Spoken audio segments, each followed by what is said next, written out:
Welcome to the next episode of our podcast, Built in EMEA, which is focused on talking with really interesting people who built something tangible in EMEA and in B2B SaaS. And it's my great pleasure to have Valery with me today. Valery's focus is product marketing, which is an excellent angle we haven't spoken about yet. So really excited, and thank you for taking your time, Valery. I have a few warm-up questions for you, and then we will go deeply into something that you built. Valery, introduce yourself, please. Sure. First of all, thank you, Pavel, for having me. It's a pleasure to be here with you to have this discussion. My name is Valery Mezencev. I'm based in Prague. I'm currently a product marketing manager at Make. And Make is a workflow automation software company that focuses on AI agents and AI workflow automation. So I'm really happy to talk about that topic, product marketing, go-to-market strategy, anything that we would feel like discussing today. Fantastic. If you look at the number of B2B SaaS companies existing in the market today, every one of them has a roadmap with 6 months new releases, etc.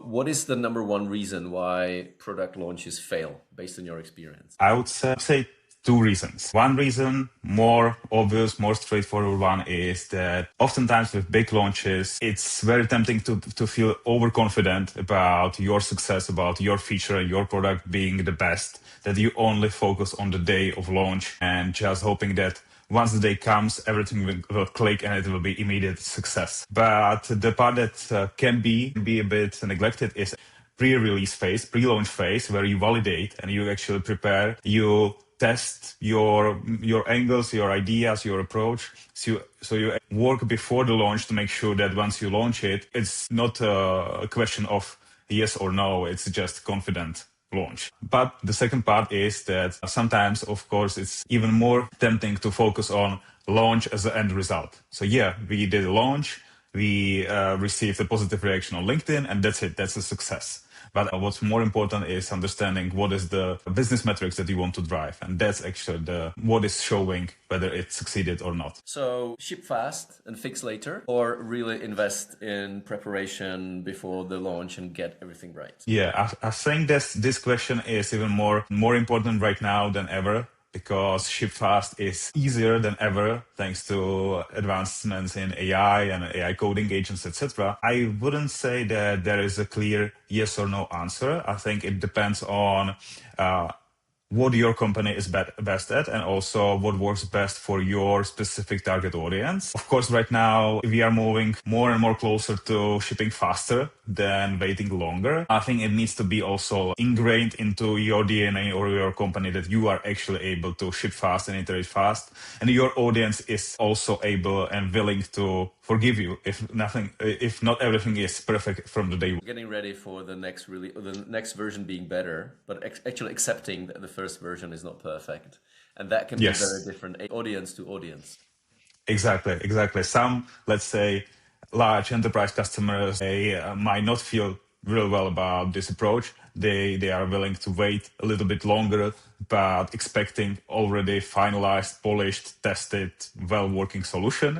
Again, it's not just a matter of customer segment. It's also like customer size. It's also a matter of what vertical you're in. Perfect. You spoke about the measurement of a successful launch. How do you measure that whether a launch was successful beyond just the initial launch, the big bang, recording a wave on social media, and then crickets? What is the ultimate KPI that you're looking at that will tell you that that launch was actually very successful? Yeah, I think this is also what it makes it a bit harder, because yes, we can say that end goal is always added revenue. But this is something that is not usually that direct. When we are in B2B SaaS, you cannot have this quick, fast way to immediately add new revenue. So then it depends also on what kind of feature or what kind of product you're launching. Sometimes, let's say specifically, because I specialize in product-led growth and product-led sales, there is a free tier in those products. So sometimes you want this new feature and product to primarily drive new usage. Other times the launch is about improving retention or adoption. That might be the key metrics because you're solving something that users have been missing in the product. But other times you are, for example, entering a new segment and your goal is We are trying to acquire new customers or new signups from new segment. So it really needs to be tied logically to what you are building. But again, the way I prefer to think about it is not, hey, let's build a thing, let's plan the launch. And while we are planning the launch, we then only think, okay, what is the metric? It's actually should start with the why, thinking, okay, this is the metric that we need to solve. Let's say we need to solve retention in this segment. What do we need to build to solve that, and how do we need to launch it properly so we actually can drive those results? Okay. And then before the results are visible, there are some first indications that actually it's going in the right direction. So it's not only just prolonging contracts or new revenue in the door, but it could be starting with engagement of people and usage of the thing. Yeah, 100%. 100%, because we have leading and lagging metrics, and that's important, especially when you have longer, let's say, sales cycles, when it's not just self-service SaaS, when it's maybe faster for you to see whether there are more credit card purchases. It's important to measure those as well, product usage, product adoption, feature usage, etc. So you can spot early on whether it's moving in the right direction or not. You will not just wait for 6 months and see whether it was successful or not, and being just left in the dark until that moment comes. Nice. Valery, how does one become a product manager? What was your journey? Yeah, I think it was quite interesting journey going from a founder to product manager to then a product marketing manager. I think primarily, and I think especially nowadays and going forward, it's about curiosity. So if you just enjoy great products, which I believe all of us do. But if you are really curious about what it takes to make some decisions, how they are built, what it takes to actually build them, and what are the different approaches how to build them, if you are curious and excited about those, not just being on the recipient end when you use them, but actually what is behind making this happen, then I think that's all it takes to become a product manager. And then from me, then the extra move to product marketing was that, of course, and again, I will be repeating myself over and over again today, but with AI, it's easier than ever to build stuff, to build products, build features. And that equally means that it's harder and harder every day to stand out, to make sure that if you build it just on your own, it doesn't mean that customers will come. So that's why actually product marketing resonated with me so much. So it doesn't end with building the stuff, but really making sure it gets to the customers and gets to the market successfully. Basically fighting for the attention so that people even notice it could be a great product. Yes and no. I think that the way I tend to approach product marketing is not fighting for the understanding the problem that is existing, and of course researching whether it's existing on the market, and then making sure that we are able to match our solution to the people that have the problem. So it's not just about making noise. It's actually about being very deliberate and understanding deeply that you have something unique. But then, of course, at some point, you need to make sure that those ideal customers find you. Resonates, Valery. I just recently discovered Bob Mesta and April Dunford and these people. So finding the underserved market and then packaging so that it makes sense. And it's like within 10 seconds, the customers understand, oh, this is something that we've been missing, and it's wonderful. What is a product that you are excited about, you're crazy about, maybe a recent discovery or something that you've known for a long, long time and you go back to as the golden standard of this is how it's done right? Yeah, I think it will not be a surprise or something super unique when I say that I'm super excited about what Anthropic has been launching and the speed and quality of their products that they are adding. Of course, Claude Code is first of mind for me. So this has opened a new world for me, which is super amazing, obviously. But beyond that, of course, what I'm spending a lot of time in is our Make product as well. And I really like the combination of using Claude Code and going really wide and wild with what it can do. But then actually, as soon as I want to create something that is repetitive, that is reliable on the ongoing basis, and I need to have a clear control over it and set it once and don't think about it anymore, then I actually turn to Make when I can combine the power of Claude with deterministic workflow automation, depending on what are my needs. And then there's a third one that's a very personal one that I've discovered just recently, and it's called Akiflow. And it's just a personal productivity tool that combines task management and calendar, and it's purpose-built for time blocking, which is very important for my weekly routine. So yeah, that's a nice one to explore as well. Fantastic. Fantastic. So let's transition to what you built at Make. Your company's transformation and AI automation lead said this is one of the most impactful agents that you run at Make. So could you take me to the beginning? Well, first of all, what did you build? And then let's start with the story, how it all started and what was the reason for building something like that? Yeah, I'm pretty excited about what I've built because I started from zero. I had no experience building it a couple months later before, but I started with a clear problem in mind. And what I arrived to is creating a system of product launch. I call it product launch agents. So it's a set of workflows and AI agents built in Make using different LLMs and AI tools as well included that really help me and our internal product marketing team to keep up with the pace of product launches being launched every week.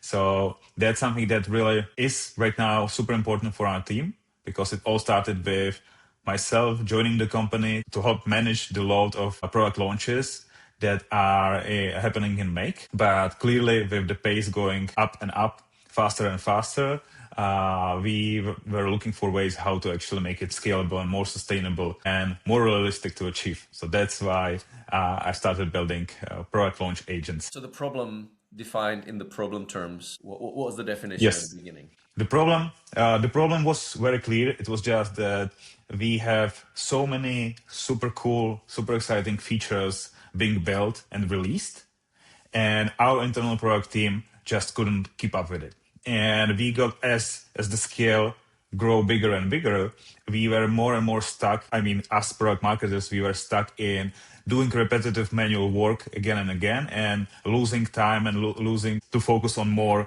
higher level strategic thinking. So that's what was important and what was the clear problem where we started this. What did you think was what you thought was the hardest thing before you started, and were you right about that assumption? There were many challenges, I would say. One of them that I was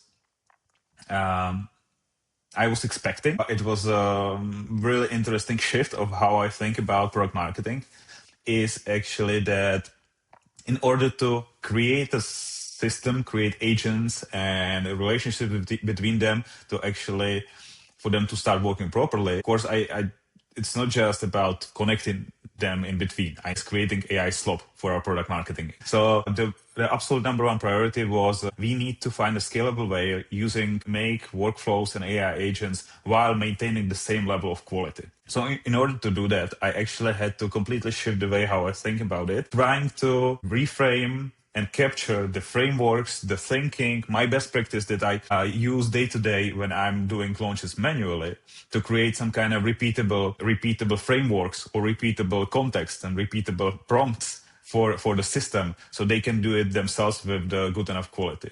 Of course, we are still involved for the review and it's not completely fully automated. That was never meant that way. But yeah, that was a real challenge to take something that is integrally ingrained in my brain after many years of experience and actually putting it into paper, like to computer, and creating a clear structure that is the core to the approach. So externalizing your best practices, and your process so that it and formalizing it so that it delivers quality.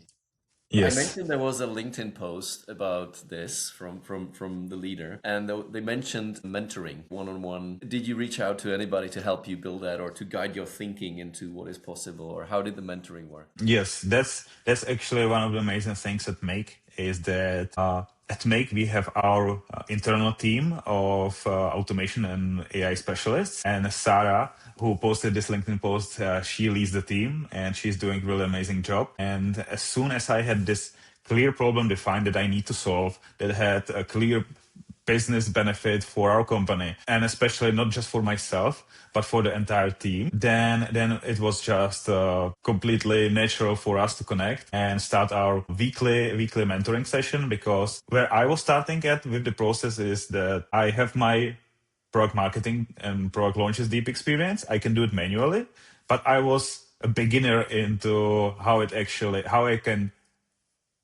can rebuild it with AI and automation, while Sarah is expert in that. So where I really leverage her help is actually finding the ways how to think about it in that systematic AI workflow agentic way.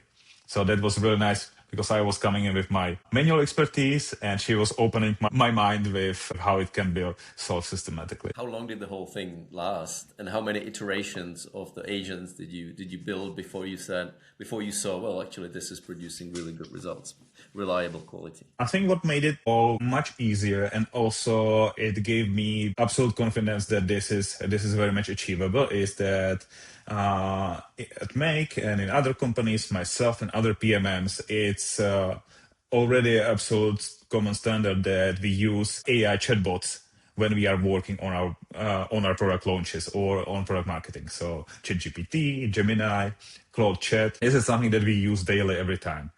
And the only difference was that we still kept using it manually. So the switch was not about can AI actually help us if we instruct it properly. It was just about how can we reduce this manual process that still involves AI, but in a manual way. But how can we actually automate it, especially the steps that are not adding any unique value from a product marketing perspective? So yeah, but of course, going from there, I've had many iterations and I will have many more. And the reason is that just continuously improves. So similarly, I think that it becomes more and more useful when it's trying to work as close as possible to having a colleague. So let's say having a junior product marketer in our team that of course doesn't sleep, doesn't need a break, and just waits for your instructions. So that way, actually, similarly as we as product marketers evolve and learn new things and adapt, the same way it needs to happen with this product launch agents as well.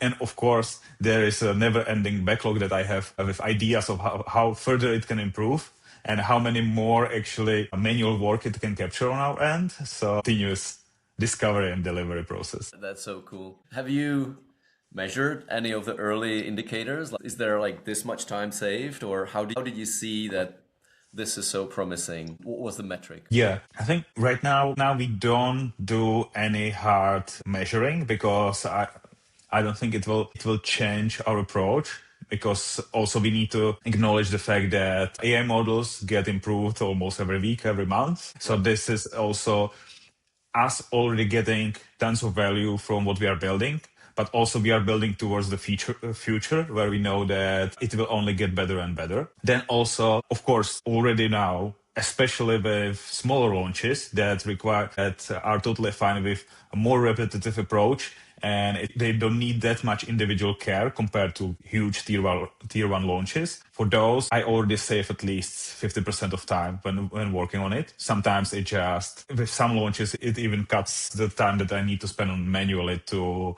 just 20% of what I would normally do. But of course, it's fair to acknowledge that one thing is what I save when I actually working on the launch.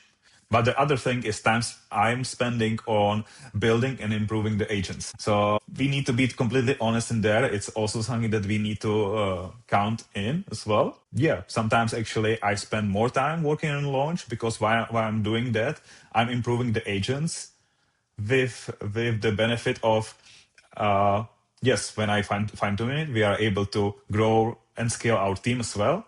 But all of those people will be able to leverage the same agents, and it will be just a scalable way. Okay, so there is an investment at the beginning, but ultimately, as the time moves on, it's saving time. Something that caught my interest, Valery, is it seems like the driver was internal bandwidth or capacity of the team. Was there in any way an external customer-facing challenges or problems connected with the product launches that were part of the initial assignment? Or was it purely the internal play to manage the ever-growing speed of innovation and new releases? Yes, there were actually three key drivers for this. One is, as you said, internal motivation to increase our capacity, because we just in product marketing, we knew we want to cover as much as product updates as possible. The external one was present as well, because our users and our customers are super excited about what's new and super excited about our product. So they just wanted to know, they wanted to be informed about what's new, because they want to improve how they work. They want to adopt the latest, best technologies. And of course, when we don't communicate it to them as we release, they just have no way how to find about it. So they just wanted to be more informed. And that was a direct feedback that we received as well. Like, you build so much cool stuff and you don't tell us. You tell us about just the biggest ones. We want to learn about all of that. So that was also like clear input that drove the focus for us. And there was also the third, very deep, my personal motivation that I'm having still to this day, which was also the reason why I was excited to join Make, which was I've been doing product marketing already for some time. And what I'm really curious about now is actually what is the part of my work and product marketing work that I do that is actually very repetitive and that is very easy to delegate to AI systems, and what is actually what might be the rest of it that requires really my deep expertise, and this is something that is not really replaceable by AI, and that's something that makes most sense for me to just nurture and focus on. And if not, if actually I will find out that I'm not adding any value to the process anymore, then actually I would not be enjoying doing it anyways. So that's my extra motivation that I put into that project as well. What have you found out as of as of April 2026? Yeah,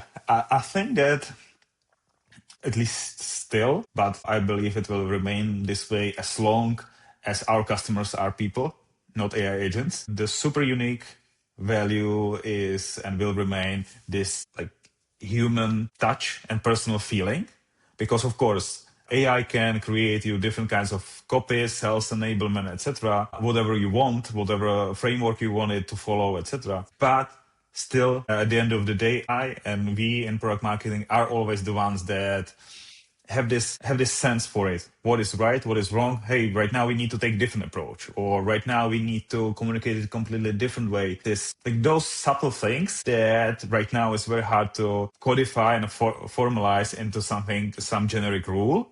But really, this feeling for the situation, for the customer, for what is the sentiment, that's something that remains super important. And yeah, on the other hand, what I've already proven myself to be working perfectly is those manual repetitive tasks that are just repeating themselves. That's perfect place right now for the system and for the agents. And it's actually like making my work so far more and more enjoyable. So that's really nice. What was the one assumption that was challenged in this process of building those agents? Something that you didn't think at the beginning and that really forced you to reevaluate or kind of go back and think, actually, it's different than I thought. One of those things is where, again, mentoring at Make from the people super experienced in automation AI space that I didn't realize at all is actually when our end goal is that we want this system to be working for our company and for our entire team, not just for myself personally, start building it for that purpose from day one. Because I've experienced that what I thought that I will build it for myself, because that was just natural tendency of mine. I will build it for myself, and then I will just teach on a personal level. I will teach other product marketers to use those agents or maybe to replicate those agents to work for them. So everyone would have their own product marketing launch agent personal. But instead, what actually showed to be a much better approach when working in a larger team is from day one, build them as not one-on-one product launch assistants, but really a team-wide colleagues. Let's call it like that. And that really shifted the approach of how I actually need to build it. But at the same time, it really improved the way it can perform and help scale our product. Talking about team, did you have to win the people over, or what was the biggest challenge there in the team approach and thinking for the whole team or the whole company from the get-go? Yeah, this topic specifically is very easy at Make because we are trying to push we are trying to really push boundaries on how much we leverage the latest technology and also our own product to help us be more efficient, faster, but with the same quality. So that was completely natural within our team. It's just, and I wouldn't worry about this being issue with any team actually, that, hey, I don't want to use it. You just need to prove and show that it's actually working and it's actually saving you time and hassle with what you do usually. So it's not about, no, I don't believe this is, yes, of course, we are right now. Last year, it might have been different, but right now, the technology is so good that no one really questions whether it can provide some great results. It's just a matter of, yes, show me how it works for you. If I see the results, I'm the first one in the road to start using it as well. Yeah, it just dawned on me that Make is the automation first company, so there would probably not be a resistance for no, we don't want to automate things. What translated to a go-to-market team at a SaaS company, nowadays everybody needs to think AI anyways, but they're not necessarily automation first. So what would be your recommendation to companies which might face some resistance because, for example, they're dealing with sensitive data or repeatability and reliability every time is critical? What would be your advice based on your experience with building these agents? My first advice is, and this is even at Make, even in the automation first company, it's always about whether you have a clear problem that you want to solve in a more effective way, or maybe if not, if you are happy with the way that are at the moment, there is no need to change it. And that's applicable for every company, every team, every kind of state that are in of maturity in using AI and automation. It's about, hey, if this is large and important problem for you enough that you see it might worth automating, and we understand the problem or the process enough that we are ready to actually start exploring how to automate it, then you are already there. Because then it's just a matter of implementation and building it. And already, for example, with Make as well or other solutions, you can, of course, build systems that are very deterministic, very reliable, very repeatable every time. But you need to just be really convinced and dedicated that this is something that you need to solve. I think it doesn't make, especially for important parts of your business, it doesn't make that much a difference if you just explore it casually and don't take it seriously. Then maybe you are not ready yet. But if you are solving a real problem, a lot of them are solvable now. Would you say you have to have a process ready to automate, or just having a clear definition of problem is enough to get started? It's definitely enough to get started. Then it depends, of course, on what kind of problem is that. If it's something that is repeatable, so in that moment, you would like to use not only AI, but also automation. So it goes on repeat. Then if you actually do it implicitly and you don't really know explicitly what the process looks like, of course, you start with problem. And then the first thing before you build any automation, you need to actually map out what is the process.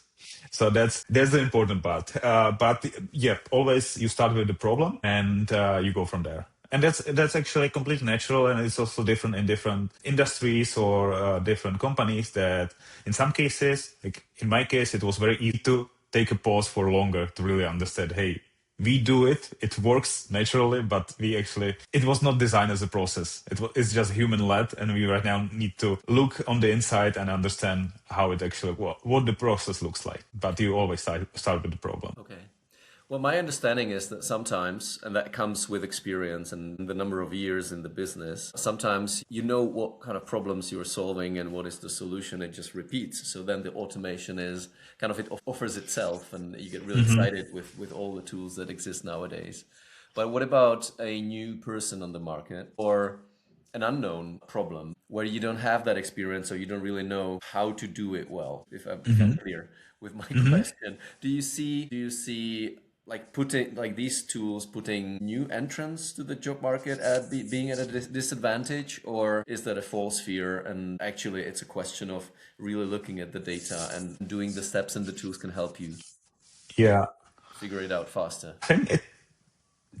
I think it heavily depends on the specifics of the role and what you are trying to achieve and what kind of problem you are solving or what kind of job are you trying to perform. But of course, there's right now a huge advantage of also starting fresh and not being burdened with how it has been done in the past, because right now, of course, everything is changing very fast, and we will see whether customers and customer preferences will be changing faster and faster as well.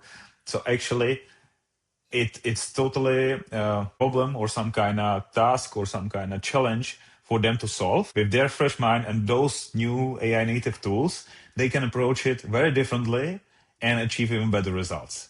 So again, if you start, I have no experience, but I know that, let's say I need to introduce this new product that we've built.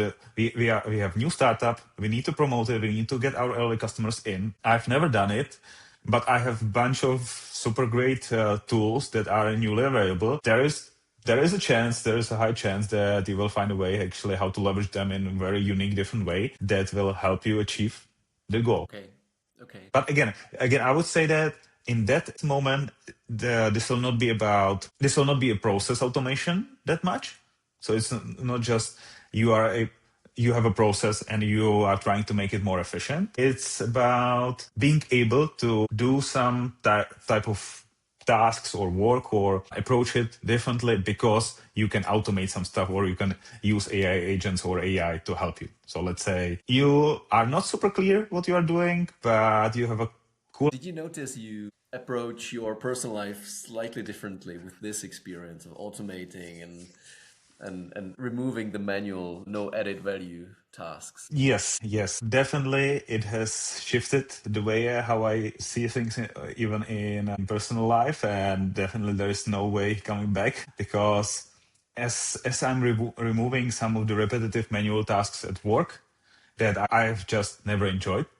What I really like is that, hey, the agent does the work based on my instructions, and then I will just review and say, hey, do this and that, and it works on its own. Of course, work tasks or situations like this happen in personal life. So I need to do some fix some errands or etc. And it's something that I just don't enjoy. It's manual. I don't add any value in there. I just wish that I have agents for that as well or some kind of automation for that as well. So of course I have my personal tasks and personal calendar, etc. And those kind of personal productive level. I have my automations as well. So I don't need to, go through my inbox and find actually what is pending, etc. So it's creeping in there very much as well. And you bet that I always think that, hey, I just finished work today. I've automated this kind of process that before I had to go and do manually. Right now it's just set and done. And now the day is over and I go to wash dishes. And I feel like, hey, AI is creeping into what I do as a product marketer, but can it help me doing some kind of manual stuff at home as well? Let's see. I know that, of course, there are heavy advancements in robotics, but it will take much more time. Yeah, there are still parts of a personal life that, of course, are manual, are meant to stay that way, and are the essence of the life. I mean, family time, etc. Of course. But yeah, there are a couple of things like washing dishes that I would gladly delegate to someone else. Valery, what is kind of one or two books that you would recommend to everybody to understand a unique viewpoint of a product marketing manager? April Dunford, who is a legendary product marketer specialized in positioning. So her book, obviously awesome, is just a super great read. And yeah, it's really from the product marketing perspective, and which sometimes can be perceived differently because you have also brand positioning, etc. It's really great, and that's the kind of perspective also that is very important for us product marketers to actually build, because it's also very common that product marketing gets easily misunderstood. You feel like product marketing is just you have a product and you slap some marketing at it. So you are doing LinkedIn posts about your product. But what this book is doing great is actually going into deep details of how much strategic thinking is actually behind real product marketing and how close it is to product strategy and a value proposition and how you win the customer and go-to-market strategy. So that's the part of product marketing that I do and enjoy the most. Yeah, I think that Of course, I will stay busy with the product launch agents because there are so many ways how to further improve them. Excites me but scares me at the same time sometimes is just the pace of innovation, just the fact that Anthropic this year is on fire and keep releasing a new groundbreaking feature almost every week. So what is a bit sometimes overwhelming and scary to me while I'm just trying to get and try hands on these features as soon as they are released. It also sometimes makes me think, hey, like almost every month I question what I've built already. So, hey, maybe this is already an old, obsolete way how to do it. Maybe I need to completely rebuild it from scratch using this new approach and new type of agents that is newly available, etc. What scares me a bit is this not always clarity on maybe I'm building a legacy system already because the technology has moved on. Or maybe not even technology, but the mindset. And maybe I'm doing it still too much the old way. But at the same time, there's also even potentially a bigger risk that I might be trying to move to newer and newer technology while actually I will be moving further and further away from solving the problem. Because maybe the problem is already solved and like there is no reason to panic about it. So that's a bit scary about understanding when to move on the next thing or when to completely pivot. And exciting at the same time.